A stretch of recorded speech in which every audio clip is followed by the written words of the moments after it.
Hello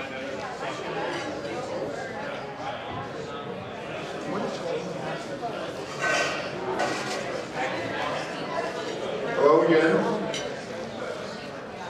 Please continue eating, but I'm going to give you a few announcements before we get started. We're going to show a quick video.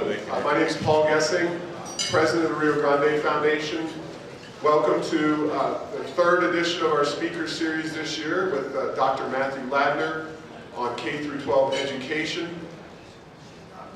I really think that K-12 education is the most important issue facing New Mexicans today. I know there's a lot of big issues out there, but when nearly 50% of kids are not graduating high school, we clearly have real problems, and that bleeds over into the economic sphere when you try to attract businesses and business people consider whether they want to do business in New Mexico. If you haven't already seen it yet, we have a nice article today on the front page of the Albuquerque Journal about this particular event. So the Rio Grande Foundation continues to get the message out, much to the consternation of left-wingers who constantly blog and write about how the Albuquerque Journal loves us so much. In fact, I'm going to introduce really quick Tom Molitor. Everybody a wave. Tom ran for the legislature and is now helping the Rio Grande Foundation with some additional policy writing. And so he was in Albuquerque Journal just a few days ago. So the Rio Grande Foundation newsletter lives on. I'm just kidding. Anyway, so thank you also to everyone who helped with the event. I'm just going to have you all stand up. Krista and Kelly and just Paige and say hello. Thank you.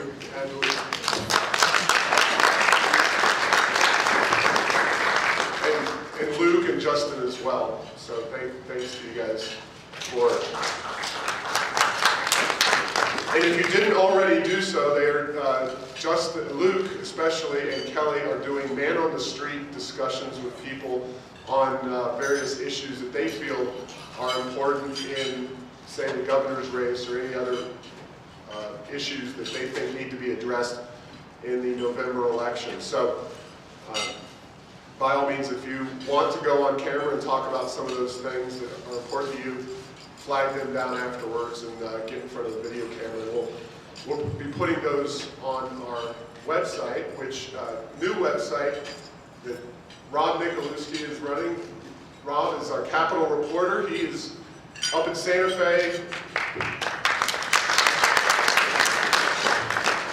And Rob is going to be covering, and has been covering, all the wonderful goings-on at the legislature. There's already been big findings about the size of the budget deficit, and the fact that the administration is not necessarily being completely upfront with people in terms of where the tax revenue versus the expenditures were. So Rob's doing great work in Santa Fe. And we are celebrating this event today.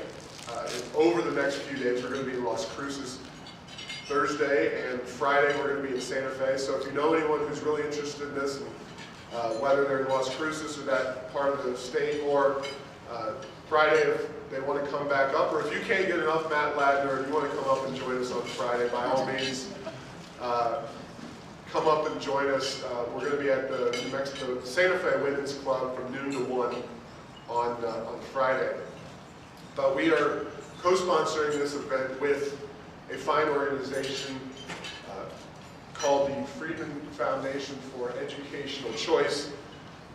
This is in conjunction with what would have been Milton Friedman, I believe, his 97th birthday on July 31st. So this week is kind of a homage to Milton Friedman and all the great things that he's done. I'm going to show you a quick video and tell you a little bit about Milton Friedman before I show you that. So, Dr. Friedman was a recipient of the 1976 Nobel Prize for Economic Science. He was a senior research fellow at the Hoover Institution at Stanford University from 1977 to 2006. And he was awarded the Presidential Medal of Freedom in 1988 and received the National Medal of Science the same year. He's regarded as the leader of the Chicago School of Monetary Economics, which stresses the importance of quantity of money as an instrument of government policy and as a determinant of business cycles and inflation. He and his wife established then, it was named the Milton and Rose Friedman Foundation. Now it's the Foundation for Educational Choice. They established that organization to work on issues relating to school choice and educational improvement, because Dr. Friedman knew how important that issue is and was to America and our place in the world and the lives of so many millions of children and adults who are affected by our educational system, not always for the better. So we're going to show this video. It's got a lot of interesting luminaries, including Jeb Bush, who was the author of many of the reforms that Dr. Ladner is going to be talking about in Florida. So hopefully we can get the lights turned down a little bit, and maybe I'll... Taking away from a system in which money goes to schools to a system in which money goes to students. Hello, and welcome to the 4th Annual Friedman Legacy of Freedom Day. Today, you are part of a national effort to honor Milton Friedman. Along with groups in 5 countries in every single state, you have come together to remember the legacy of one of the world's greatest economists and one of the 20th century's most effective defenders of individual liberty and free choice. You know, in the last 3 years, thousands of people have come up to me and said, "Look, we can really use Milton Friedman right now." Well, I think that's because Americans are worried. Our country is over $13 trillion in debt, and most of us think it's going to get worse. The size of government is growing rapidly, and it feels like it's open season on free markets and individual liberty. Our schools are failing, and our children are not getting the kind of personalized, high-quality education that they deserve and that the free market could deliver. It was in times like these when Milton Friedman was at his best. His competence, character, intellectual rigor, quick wit always made us feel like we had the right guy on our side. The reason we set up the committee was in the hope that it would educate the public at large about the importance of this issue. Full exercise of choice would invigorate the public schools, would improve what competition always has that effect. I think families knew it in their own gut, but there was no commonality, as it were, of what's happened to schools. And he insisted that the future had to do with education and that we would not survive unless we could educate all of our children. And I think that was a magnificent, spectacularly important point that he made. There has to be a constant effort to change the organizational level of education, to make it more dynamic, to make it more market-oriented, to provide more choices. And that, you can have a single standard and you can have a single expectation which is significantly higher. But how you achieve that should be done outside of monopoly, that there should be many choices, more charter schools, more voucher programs, expanding existing voucher programs. Friedman said, no, if you give out vouchers and let the children go to whatever school is the best school available to them, then the teacher's monopoly on education will be broken. I think Milton Friedman would probably say, good work, nice start, a lot more to do.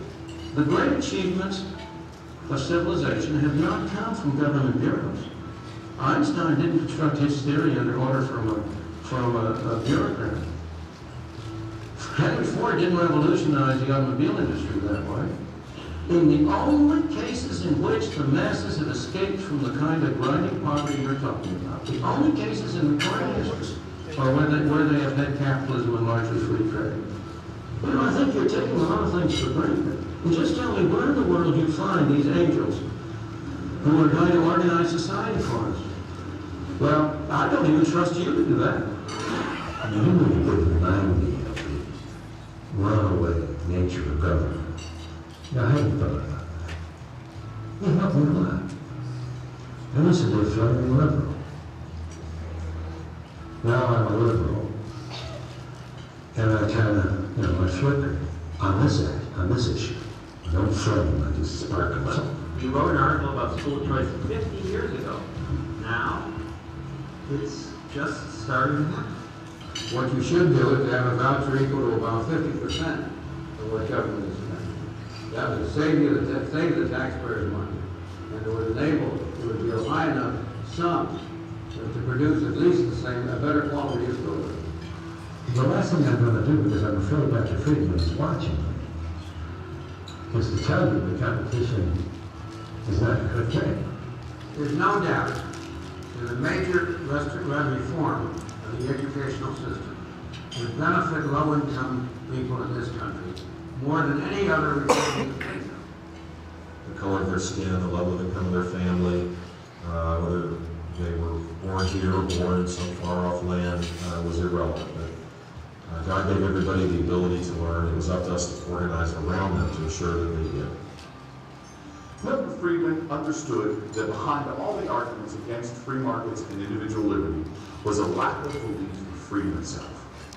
Today, we are gathered together to celebrate our belief in freedom and to honor the legacy of a man whose work and life epitomizes a dedication to individual liberty, free markets, and school choice. We gather to remember his legacy, and we gather to gain strength from his legacy, knowing that his work will always be with us as we engage in the constant struggle for freedom.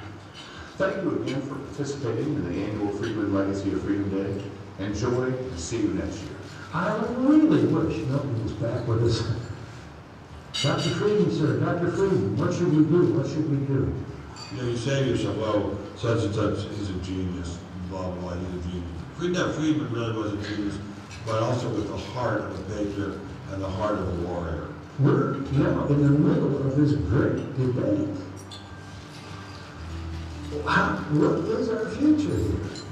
This would be a different country and not as great a country if Milton Friedman had never lived. Freedman Foundation is playing a key role in reforms for expanding voucher programs in states and bringing about greater school choice and better learning because of competition. These problems are hard to resolve. But what is definitely true today, and I think becomes more and more apparent as the years go by, is that Milton Friedman was out there speaking to one of the most important issues of our century.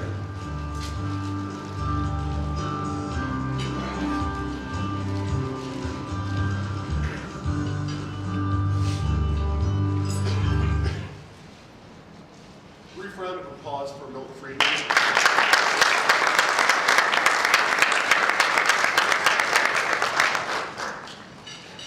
Okay. And our speaker today is Dr. Matthew Ladner. Ladner is Vice President of Research at the Goldwater Institute and an adjunct fellow with the Rio Grande Foundation.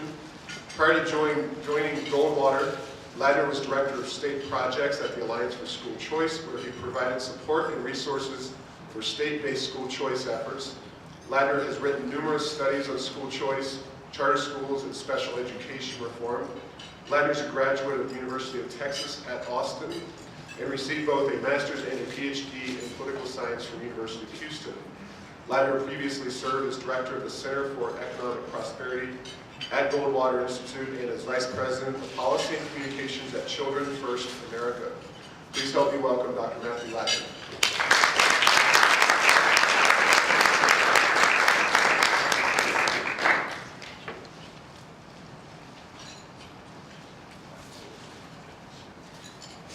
Great. Well, thank you all very much for having me. In a second, I'll get to this wonky PowerPoint presentation, but I actually want to start by telling you a story. And ironically enough, even though I am the Vice President for Research at the Goldwater Institute, we're a right-of-center think tank in Phoenix. What I want to start with is actually a report from a left-of-center think tank in Tempe, right next door to us. It's called the Morrison Institute. They put out this report a few years ago. It's a think tank that's housed at Arizona State University. And this report is called Beat the Odds. Okay? It's about Hispanic education in Arizona. But this study actually starts with a story about someone else who was giving a PowerPoint presentation. It was a gentleman who was the official demographer of the state of Kentucky. And he was making a PowerPoint presentation at an academic conference. and he put up a slide with a map of the American Southwest. Okay? My state of Arizona, your state of New Mexico, Nevada, California, and Texas. He puts this PowerPoint slide up and says, this will be the Appalachia of the 21st century. The audience reacted just as you just did. And he kind of started to go on. And people were like, whoa, whoa, whoa, time out. Appalachia of the 21st century. Well, why would you say that? That's a terrible thing to say. And he said, basically, he said, well, look, here's the thing. Goes back to the slide and says, you see these states? All of these states now have majority-minority K-12 populations, meaning that Anglos are a minority of the kids in school. That fact has been driven, of course, by the very large and rapid and continuing increase in the size of the Hispanic populations in these states. And he said, well, what do we know about how Hispanics do on average in school? Well, we know that the statistics are pretty grim. We know, for instance, that the dropout rate for high school students among Hispanics is far higher than that amongst Anglos. We know that the college attendance rates are very low. Even the rates of taking things like the SAT or the ACT exam, again, very low. We also know from the Nation's Report Card exam, which I'll show you a lot of data from in a moment, that the average Hispanic student in the United States that is graduating, that didn't drop out, that is graduating with a level of academic achievement that is roughly comparable to that of an 8th grade Anglo student. So he said, well, we know all these things. And we know that we have large Hispanic populations in these states, and we know that they're growing even larger. So he basically said, you do the math. This isn't too hard to figure out. This is what's coming. And one of the authors of this report objected. And she said, Dr. So-and-so, you're assuming that these states either cannot or will not do better than this. You're projecting the immediate past into the future and just assuming that's what's going to happen. And this demographer leans into the microphone and says, like I said, this will be the Appalachia of the 21st century. So, there is a chilling reality to everything that person said. A very chilling reality. But I'm here to tell you that he was wrong. That those of you here in New Mexico, or my state of Arizona, or Nevada, or California, or Texas, we don't have to accept that, and I can prove it to you. Because luckily, we have an example of a state with a difficult, challenging demographic profile that has made an enormous amount of progress in improving the basic literacy skills of their kids. So I like to call this presentation Empires of the Mind. That, of course, is the back of Winston Churchill's head that you're looking at there. Winston Churchill once said that the empires of the future will be empires of the mind. Okay? And that's kind of sums up how important I see all this stuff as being. All of the data I'm going to show you is from the Nation's Report Card. Okay? This is a system of K-12 testing data that is run by the federal government. It is given to random samples of students in all 50 states. It is the most highly respected source of K-12 testing data we have, and it is the main way we can compare New Mexico to Arizona, or New Mexico to Connecticut, or to New Mexico to fill in the blank. And the main test I'm going to focus on is 4th grade reading. The reason for that is that, and educators all know this, in grades K through 3, you are learning to read. After 3rd grade, you're reading to learn. The 4th grade reading test for NAEP is the earliest national source of testing data that we have that measures the basic literacy skills of children across the country. Now, here's the problem. This is from the Nation Report Card's long-term trend data. And basically what this shows you is that there's not a whole lot of action going on here. This starts back in the early 1970s, ends in the mid of the last decade, this particular chart. This is still the case, that basically what we see here is a flat trend in academic achievement. Now, it is often assumed, people say that, oh, well, back in the good old days, the schools were good and now they're bad. That's not true. The schools were bad back in the good old days, and they're bad now. They're just more expensive now, right? They were more efficient back in the good old days, but the academic achievement was pretty comparable, okay? Now, this is a real problem because the schools are literally spending twice as much per pupil after you adjust for inflation today than they were back then, but we're not getting any better results, okay? This is the central crisis of American public education, is that we're getting less and less bang for the buck over time. Okay, now this is a map of the British Empire.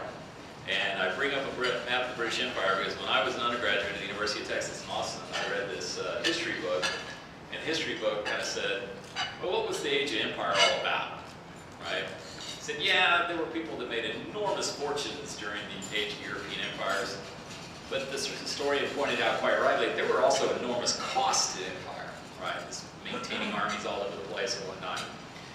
And you know, he said it's hard to figure out, but it's probably the case it was kind of a wash, you know, for the British, the Spanish, or whoever.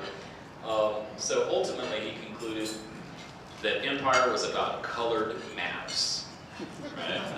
Empires were about people back in London having a map like this on their wall and saying, ah, yes, the sun nose sets on the British Empire. Well, here's a color map for you. This is a map of showing again 4th grade reading scores from the nation's report card, and I'm showing you the scores of African American students in Florida, and only African American students in Florida, compared to the statewide averages of all students in these other states. In Florida, the African Americans, this is in 2009, the most recent available, scored 211. Notice that that is higher than the statewide average for all students in New Mexico, all students in my home state of Arizona. You know, just because I'm not as familiar with New Mexico, but I'll tell you this, for present Arizona, the Arizona number includes all students in Arizona, okay? All the wealthy kids in Scottsdale and places like Flagstaff and Prescott and the Catalina foothills, they're all in the Arizona sample.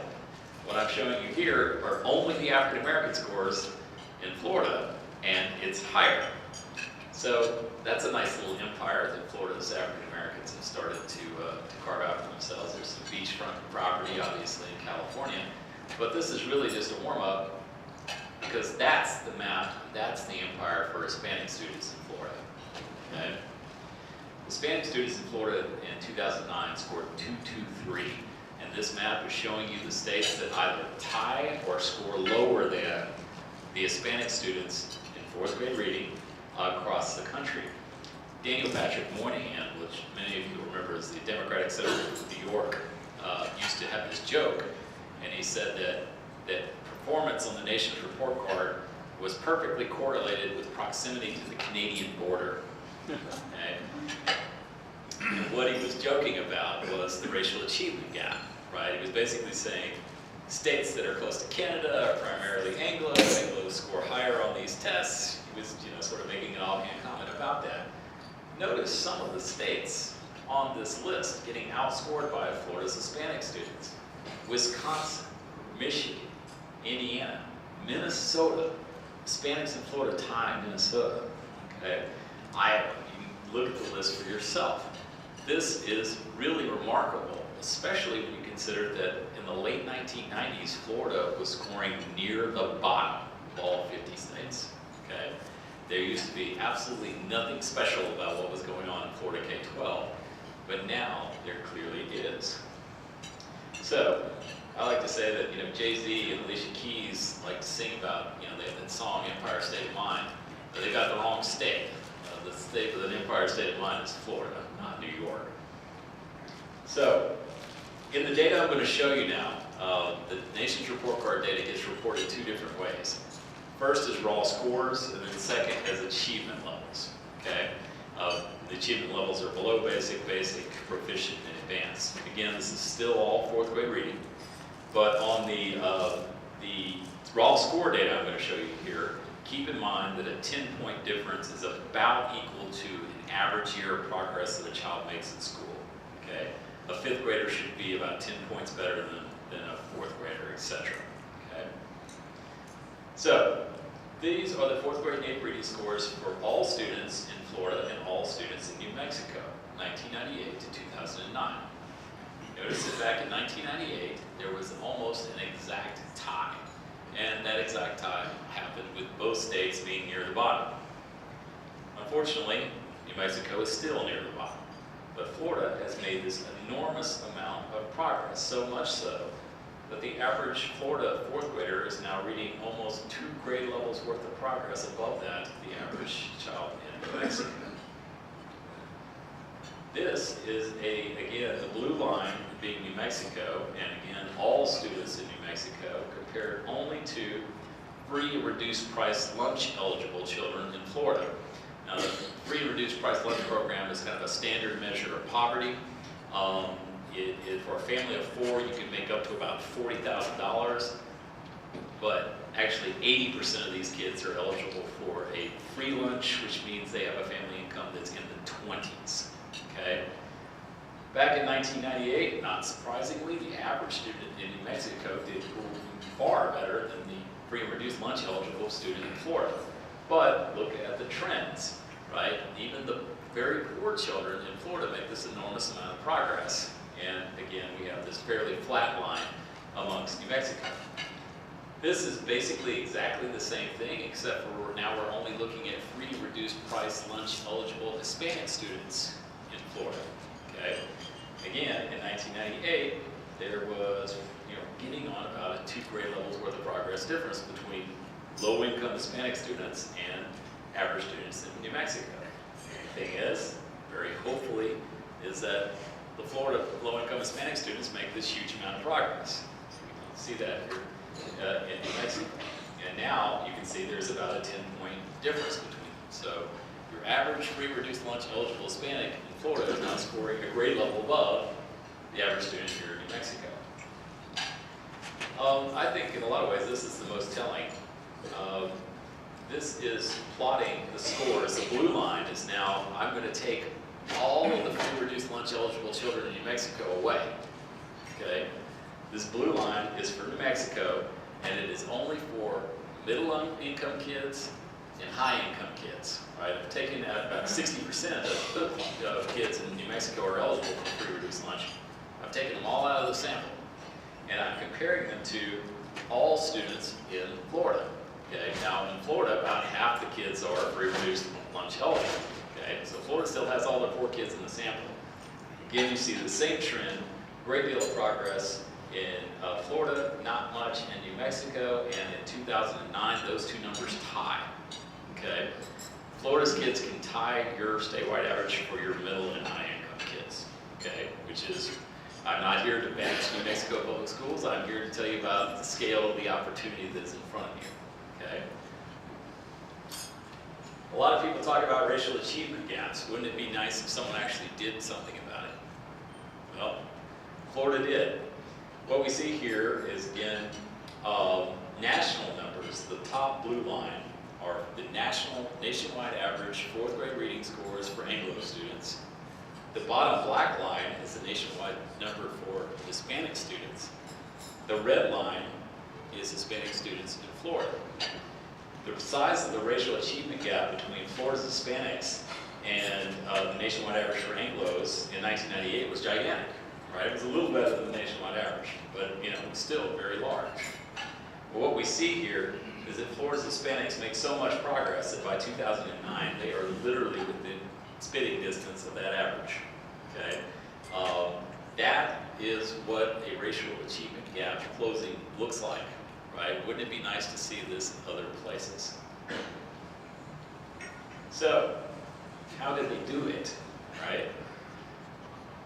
Well, they did it with what I like to call the Florida cocktail, okay? There is no one single magic bullet, right? What Florida did was a lot of different strategies all at the same time, almost all of which was opposed by the education establishment. Some of them were opposed very bitterly by the education establishment in Florida. But with the benefit of hindsight, now we're seeing that they actually worked. Some of the big reforms, and again, there is no one single thing that did this, okay? The first one is parental choice. Florida is the #1 state for parental choice in the country. They have a great tax credit program for low-income children called Step Up for Students. It allows corporations to make donations to nonprofits. Nonprofits then give scholarships to low-income children, and the corporation gets a tax credit for its donation. Okay, it's the largest scholarship tax credit program in the country. Florida also has the largest voucher program in the country, school vouchers for children with disabilities, called the McKay Scholarship Program. About 900 and so private schools participating in this program. It's been very successful. Florida has a very strong charter school law. We're about getting on 400 charter schools in the state, growing. And in addition to all of that, Florida is also the #1 school state in the country for virtual education. There are lots and lots and lots of kids taking classes online now, so we call it the Florida Virtual School, and through other mechanisms. So the parental choice piece is basically the bottom-up pressure, right? We're going to empower parents to make choices about what school they want their kids to go to. It is the only decentralized form of school accountability that anyone can dream up, right? This is not depending on bureaucrats in Tallahassee ordering the schools what to do. This is giving individual parents the opportunity to choose the best school for their child. And there have been several research studies showing that the public schools facing a greater level of competition and made larger gains than the other schools. The other big one, I would say probably, in fact, when you talk to Governor Bush, he says this is the biggest reform that they did, is the second one there, grading all schools A, B, C, D, or F. Okay? Florida's accountability system has teeth, unlike most. In my state of Arizona, we, like almost all states, use these fuzzy descriptors to describe schools. They're based on the test scores, but kind of only loosely based on test scores. And we use labels like performing. Yeah, there are schools in Arizona that are getting called performing that would be called a D or an F in Florida. Okay? The way Florida did this was also extremely clever. The way they grade, now you could do an A through F grading system and completely botch it, right? You could completely botch it and give everyone an A and pat yourself on the back. That's essentially what the status quo does now. What they did in Florida was to assign grades according to a formula, which was 1/2 overall scores on the state exam, 25% based on the learning gains over time of the students, and then another 25% based on the learning gains of the bottom 25% of scorers from last year. So, when you're a school administrator in Florida and you work out the game theory in your head, what you figure out is wow, if I don't get those bottom 25% of students making gains, we're going to be stuck with a C or a D, and we don't want that. I think this is a big reason why we see this huge surge in African American achievement, Hispanic achievement, ELL, and children with disabilities are making gains under this system. Okay? And it's a very elegant, simple system. Every school has a bottom 25%, no matter what. There's no escaping it, right? Alternative teacher certification. Florida's the nation's leader in this. Florida allows mid-career professionals, retiring engineers, people who might, like a retiring engineer like my father, might like to teach a math class, and he'd be great at it. Most states, no, we don't want you. Well, in Florida, they allow you to take a test, prove that you understand your subject matter, and get into the classroom. This has been a big success, and 50% of new teachers in Florida are now coming through alternative routes. Half of them. Okay? Social promotion ban. I think the cruelest thing you can do to a child is not teach them how to read and then just send them off into late elementary and into middle school. Right? That's what we do every day. Social promotion. Right? We don't really care whether you learned it or not. You're X age, so you're supposed to be in X grade. Okay? What happens to these kids? They don't learn how to read in grades K through 3. They get passed along. Someday they wind up being a 7th grader sitting in a science class with a science textbook. They can't read. How can you learn anything if you cannot read? This has to stop. And what Florida did was to give children lots of opportunities. It's not one single high-stakes test, but lots of opportunities. But if you keep demonstrating over and over again that you cannot display even basic literacy skills, the state of Florida is going to make you repeat 3rd grade. Now, they're not going to throw you right back into the same 3rd grade classroom where you were before and didn't learn how to read the first time. There are extra programs, there's some remediation, okay? But the evaluation on this, there's been a formal statistical evaluation of this program, shows it works. Kids that are held back actually learn how to read and start, after 1 year, they're ahead of kids who ought to have been held back but got out because of an exemption or something. And after 2 years, the gap is even larger. And that is very simply because the kids that are held back actually learn how to read, and they'll be much better off for it in the long run. Finally, Florida completely revamped their entire system of teaching literacy. They required all teachers in grades K through 3 to get a certification in literacy instruction that was based on the best scientifically based methodologies for teaching reading. Now, unfortunately, this issue has become politicized, but the evidence on this is extremely clear that some methods of teaching reading are far better than others. In fact, you saw people like Tony Blair in Britain, former Prime Minister, come out very much against these so-called progressive education models. And the point that Tony Blair made is that middle and higher income kids learn how to read at home for the most part, right? It's if you're a child is lucky enough to have 2 parents at home and they're reading to you, you'll be okay. But what if you're a child doesn't have 2 parents but has a single parent with 2 jobs, right? Now you're really relying on the school to teach you what you need to know.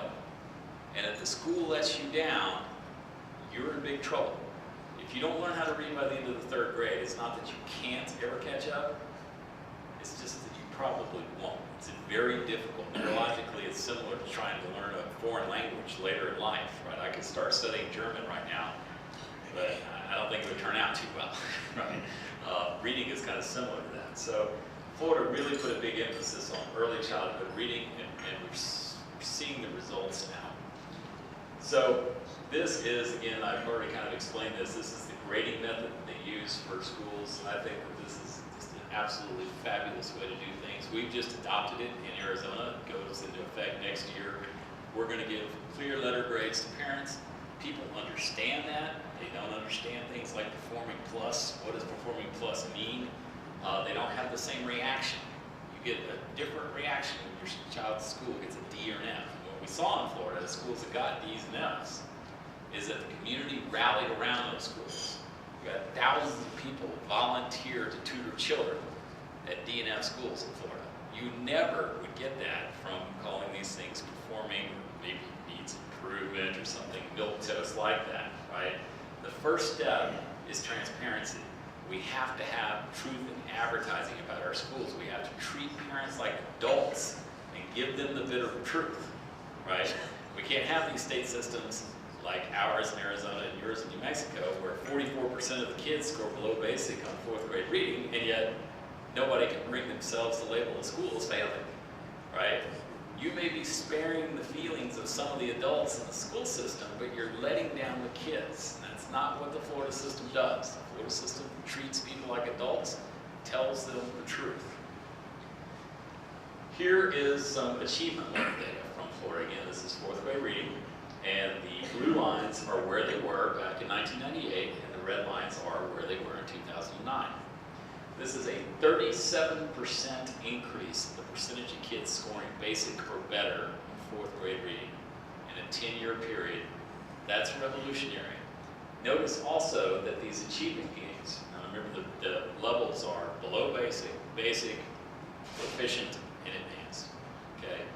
Notice that these gains at the basic level are not at the expense of the kids higher up on the achievement levels, right?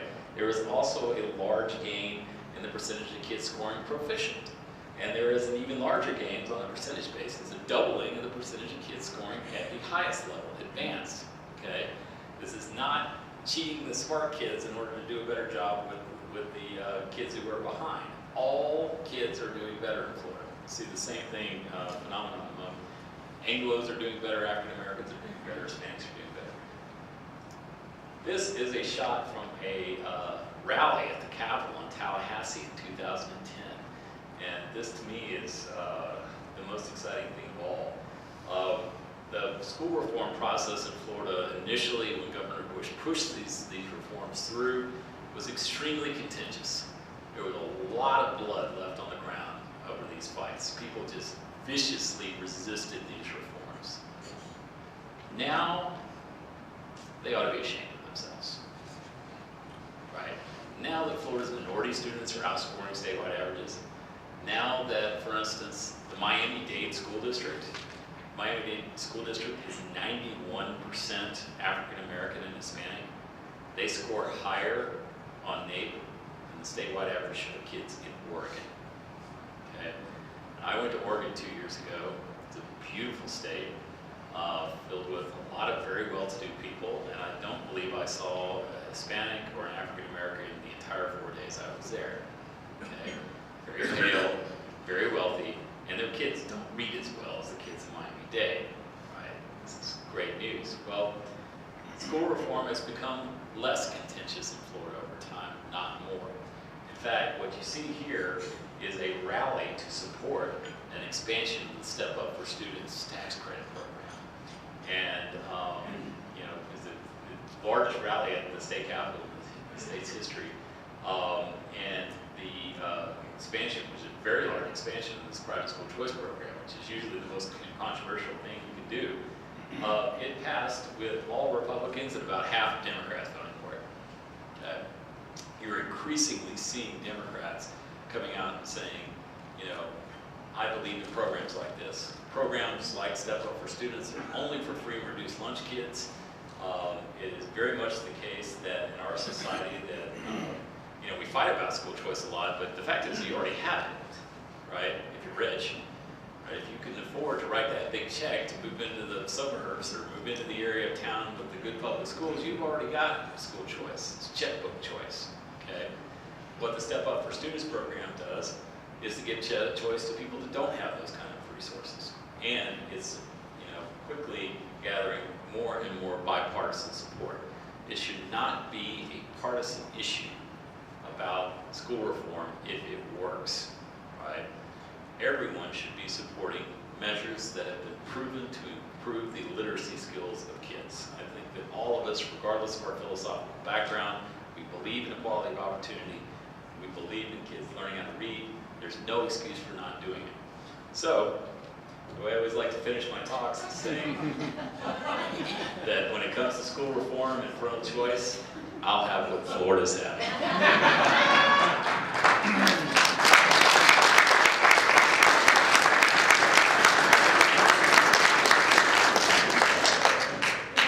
That'll take a few questions. If you wouldn't mind coming up, you know, on the microphone, but if you could kind of stand there and project to the audience, that would be, you're already there, Mike.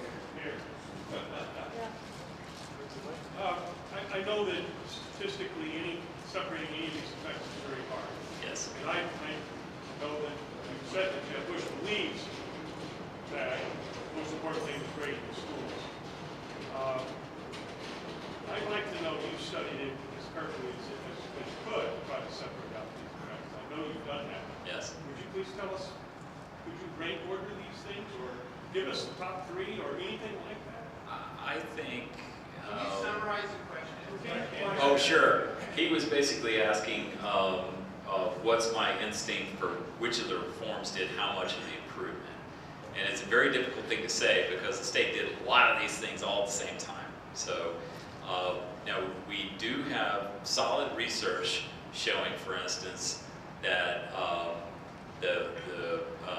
Jay Green, actually from the Manhattan Institute, did a study where he figured out how many private schools there were around individual public schools taking the McKay Scholarship Program. And it turns out the more there were, the bigger the gains were among special needs students back in the public school.